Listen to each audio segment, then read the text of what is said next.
Welcome to TG24 TV. నేను సుమలత. ములుగు జిల్లా ఏటూరు నాగారం మండల కేంద్రంలో ధాన్యం కొనుగోలు కేంద్రాలను మండల కాంగ్రెస్ పార్టీ నాయకులు పరిశీలించారు. రైతులు పండించిన వైధాన్యాన్ని ప్రతి గింజను ప్రభుత్వం కొనుగోలు చేస్తుందని నాయకులు భరోసా కల్పించారు. కొనుగోలు కేంద్రాల్లో ఎలాంటి ఆలస్యం లేకుండా తూకం వేసి చెల్లింపులు త్వరితగతిన జరుగుతున్నాయని తెలిపారు. కొన్ని ప్రతిపక్ష పార్టీలు చేస్తున్న దుష్ప్రచారాలను రైతులు నమ్మవద్దని సూచిస్తూ రైతుల సంక్షేమమే ప్రభుత్వ ప్రధాన లక్ష్యమని పేర్కొన్నారు. రైతులకు ఎలాంటి సమస్యలు ఉన్నా వెంటనే అధికారుల దృష్టికి తీసుకురావాలని సూచించారు. ఈ కార్యక్రమంలో పలువురు జిల్లా మండల కాంగ్రెస్ నాయకులు పాల్గొన్నారు.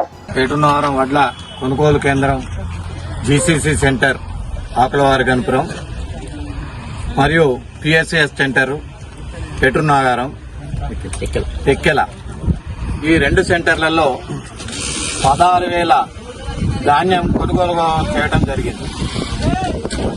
16,000 క్వింటాల ధాన్యాన్ని కొనుగోలు చేయడం జరిగింది. అందులో 14,000 క్వింటాలు మిల్లర్ల వరకు చేరుకున్నది. ఇంకొక 2,000 క్వింటాలు ఉన్నాయి. తీవ్రమైన ఎండల వల్ల, వడదెబ్బలకు లారీలు రాకపోవడం వల్ల ఇవి ఆగిపోయినాయి. కానీ ఇంతకుముందు ప్రతిపక్ష నేతలు ఏమంటారంటే ఏటునాగారం మండలంలో, ఏటునాగారం విలేజ్ లో ఒక్క గింజ కూడా కొనుగోలు చేయలేదు, ఒక గింజ పోలేదంటారు. 16,000 ధాన్యం క్వింటాలు కొనుగోలు చేయడం జరిగింది. దాన్ని 14,000 క్వింటాల ధాన్యం కూడా మిల్లర్లకు చేరింది. ఇంకా కొద్దిగా ఉన్నది. దాన్ని కూడా ధాన్యాన్ని చేరే మార్గంగా లారీలను గాని, ఈ లేబర్ గాని, అమాలీలను గాని పిలుచుకొని మేము చేరేటానికే ప్రయత్నం చేస్తామని ఈ సభాముఖంగా తెలియజేస్తున్నాం.